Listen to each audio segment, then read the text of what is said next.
원시 공산제, 고대 노예제.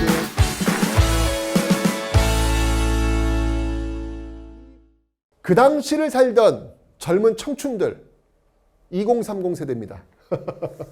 2030 세대가 열받은 거예요. 야, 이거 지금 뭐 하는 짓이야, 이게 지금? 야, 우리나라에 지금 이제 외세가 들어와가지고 지금 이런 행위를 하고 있단 말이야? 있을 수 없는 일이지. 라고 해서 들고 일어나는 거예요. 이때부터 명확하게 온건파와 급진파가 나뉘게 되는 거예요. 자, 이러면서 당시 그 2030 세대들이 일으켰던 사건이 있습니다. 그 사건이 뭐냐면 바로 2년 뒤, 이모군란 2년 뒤에 벌어졌던 갑신정변이라는 거예요. 이 갑신정변을 일으켰던 이 사람들은요, 정말 빵빵하게 잘 나가는 소위 금수저 집안의 2030 아들들, 이렇게 보시면 되겠습니다. 이들은요, 이모군란의 결과 이 청나라 군대가 들어오고 청나라의 내정 간섭이 막 이렇게 특히 멜렌도르프 뭐 목대감 막 이렇게 막 하면서 좀 뭐 하는 거야? 불만이 굉장히 많았죠. 그래서 이 문제를 좀 해결해야지 어떻게 해결할까 고민하고 있었는데, 중요한 건 뭐냐면 지금 재정 고문으로 외교 고문으로 들어왔던 이 멜렌도르프가 개화 정책을 추진하려고 하는 거예요. 고문이니까 이거 하시오 저거 하시오 할 거 아니에요. 근데 문제는 뭐냐면 이거 하시오 저거 하시오 저거 하시오 이거 하시오 할 때 뭐가 필요할까? 개화 정책을 추진할 때 머니가 필요하겠죠. 돈이 필요하겠죠. 그죠? 근데 돈이 지금 없어요. 지금 조선 정부가. 이 돈을 어떻게 해결할까? 멜렌도르프는 이렇게 생각합니다.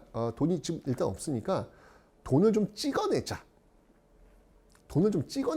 이렇게 이제 제안을 한 거예요. 재정 고문으로서.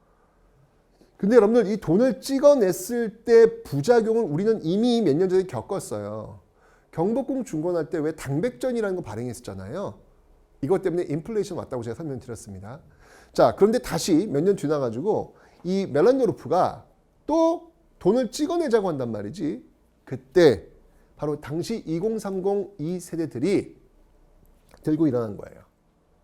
무슨 소리냐? 그 앞에 지금 경복궁 중건 당백전 그 사례가 있는데 무슨 소리냐? 안 되겠다. 차관을 빌려오자. 외국에서 차관을 빌려, 우리가 돈을 찍어내는 게 아니라 외국에서 차관을 빌려오는 형식으로 가자. 이렇게 얘기를 한 거예요. 이게 이제 급진파 세력들이 되는 것이죠. 그래서 총대를 메고 정적 생명, 내가 한번 해볼게. 멜렌도르프, 온건파 기다려. 급진파, 김옥균, 내가 일본 가서 돈 빌려올게. 차관 빌려올게. 라고 해서 정적 생명을 담보로 일본에 갔습니다. 그런데 실패하게 됩니다. 차관을 못 빌려와요. 자, 이러면서 급진 개화파들의 위상이 추락할 대로 추락하는 거예요. 자, 이렇게 되면 급진 개화파들의 어떤 정적 지분 자체가 소멸될 수 있는 위기가 올 수밖에 없는 것이죠. 전국의 주도권은 이제 멜렌도르프를 중심으로 한 온건파로 완전히 넘어갈 수 있는 상황이 된 거잖아. 이거를 막아내기 위해서 이 급진 개화파가 들고 일어난 거예요. 이게 바로 갑신정변이라는 겁니다. 근데 이 갑신정변 때 이거 그 찬스 참 좋았어. 당시 그 청나라가 지금 우리나라에 이제 군대가 지금 들어와 있잖아요. 근데 그 일부 병력이 베트남으로 이동한 상태였어요. 왜냐면 지금 베트남에서 청나라와 프랑스와 지금 전쟁 중이었거든요. 그래서 일부 병력이 지금 베트남으로 이동한 상황이었기 때문에 기회가 됐다, 좋다 이렇게 판단하는 거예요. 근데 일부 병력만 빠졌을 뿐인데, 그러니까 좀 오판한 그 소지가 없지 않아 있죠. 자, 어쨌건 그 찬스를 뭘로 잡았냐면 우정총국, 이 우정총국은 우리나라 최초의 우체국이라고 보시면 돼요. 이 우정총국 테이핑 끊는 거야. 개소식 때. 이때 이제 정부 관료 다 모일 거 아니에요. 특히 이제 민시 세력들이 주요 곳곳에 있으니까 그들 다 모일 거 아니야. 여기에서 불을 지릅니다. 불이야! 그러면서 우정총국 내부에 있었던 리셉션 장소에 있었던 이 온건파들 민시 세력들이 하나씩 둘씩 문으로 뛰쳐나올 겁니다. 뛰쳐나올 때마다 팍 제거를 했던 것이죠. 이게 바로 갑신정변의 시작이 되었던 거예요. 그러면서 그 개화파들이 어디로 바로 갔냐면 창덕궁을 갑니다. 창덕궁의 고종과 명성황후를 확보합니다. 왜냐하면 주권자들이니까 이들이, 그죠? 이들을 확보하면서 개혁을 선포합니다. 이게 바로 14개조 개혁안이라는 거예요. 이 급진파는요, 기본적으로 여러분들 제가 말씀드렸지만 일본 메이지 유신을 모델로 삼고 있는 사람들이에요. 그죠? 그래서 굉장히 빠른 개혁을 요구했는데요. 이 내용이 다 들어와 있습니다. 자, 경제적으로는요, 자, 호조 중심의 재정의 일원화를 주장합니다. 이게 무슨 말이냐면, 호조는 어딘지 아시죠? 이호 예병 현공. 여기서 호조는 재정을 담당하는 지금의 재정경제부라고 보시면 돼요. 기재부라고 보시면 돼요. 기획재정부, 기재부라고 보시면 되겠습니다. 자, 이 호조에서 재정의 일원화를 주장합니다. 이게 무슨 말이냐면, 여러분들 근대 사회와 전근대 사회의 가장 큰 특징이 뭐냐면, 근대 사회로 가면 갈수록 투명성이 강화된다는 거예요. 재정이 어떻게 운영되었냐면, 왕실 따로, 국가 따로, 왕실 재정 따로, 국가 재정 따로. 그러니까 이게 분리되어 있으면 안 된다. 재정을 일원화시키고 이것을 관리하는 곳을 호조로 통일시켜야 된다. 재정의 일원화를 주고 나오는 거예요. 그 다음에 지조법. 당시 그 백성들이 어떤 세금 문제 있을 거 아닙니까? 그 세금을 좀 더 합리적으로 거둘 수 있는 방법을 한번 마련해 보자. 지조법의 개혁. 여러분 중요한 건 토지 분배를 얘기하는 건 아닙니다. 예. 그러니까 말이 안 되죠. 왜냐면 갑신연변에 일으켰던 사람들이 제가 2030 잘 나가는 집안의 금수저 아들들이라고 했는데 그들 다 양반 지주들 아니겠습니까? 그들이 자기 땅 나눠주는 여기까지 가지는 않겠지. 그죠? 그래서 이 지조법이라고 하는 세금을 좀 이렇게 깎아주고 조절해놓은 그 정도라고 보시면 되겠습니다. 그 다음에 제일 중요한 게 이거죠. 신분제 폐지를 들고 나와요. 신분제 폐지. 근대 사회로 가는 데 있어가지고 신분제 폐지는 중요하다고 본 거예요. 메이지 유신에서 신분제 폐지 나왔듯이 우리도 신분제 폐지해야 된다고 보는 겁니다. 이제까지 몇천 년간 내려왔던 이 신분제를 폐지하자고 주장한 거예요. 이건 엄청난 개혁의 깃발을 들고 나온 겁니다. 여러분 개항 이후에 우리 이 시대의 과제가 뭔지 아세요? 그 과제는 바로 신분제로부터의 해방이에요. 신분제로부터의 해방. 그 신분제로부터 해방을 지금 갑신정변 세력들이 들고 나온 겁니다. 그 다음에 해상공국의 철폐. 특권 세력 인정하지 않겠다. 독점 세력 인정하지 않겠다. 제가 얘기했잖아요. 이 근대사회의 가장 큰 특징은 뭐냐면 공정하고요. 투명한 거예요.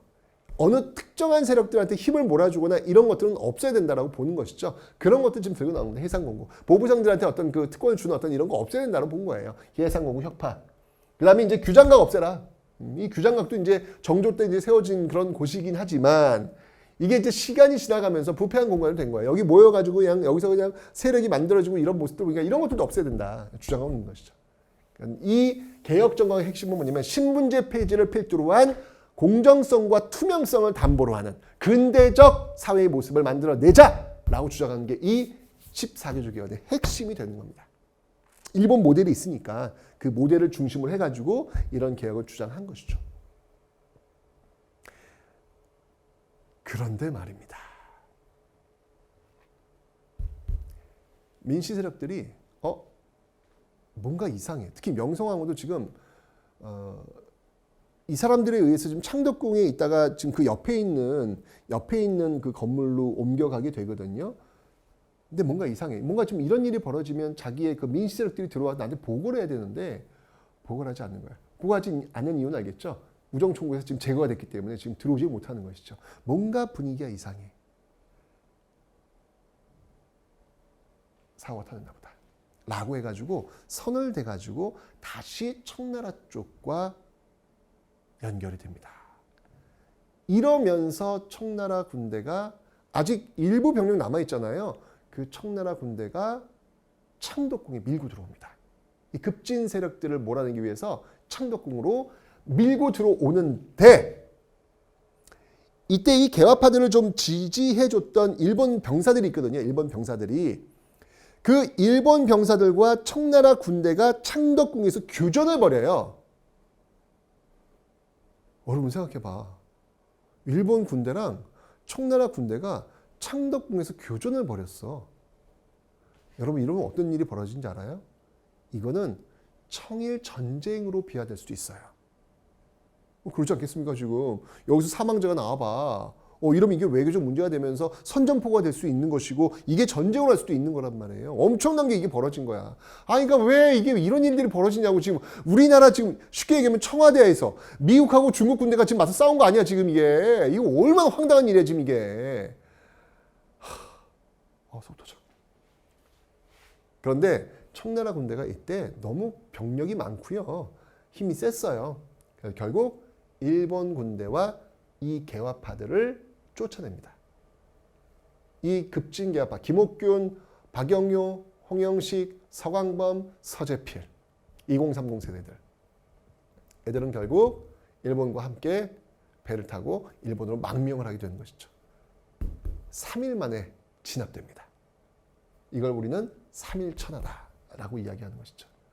자, 이 청이 진압하니까 내정 간섭은 더욱더 강화될 수밖에 없죠. 그죠? 그런데 여러분들 아까 그 창덕궁에서 이 청나라와 일본이 교전을 했다라고 제가 설명드렸잖아요. 이거는 청나라와 일본도 스스로 깜짝 놀랐어요. 야, 이러다가 진짜 전쟁 벌어지겠는데? 자기들도 굉장히 긴장했던 거야. 이건 아닌 것 같은데?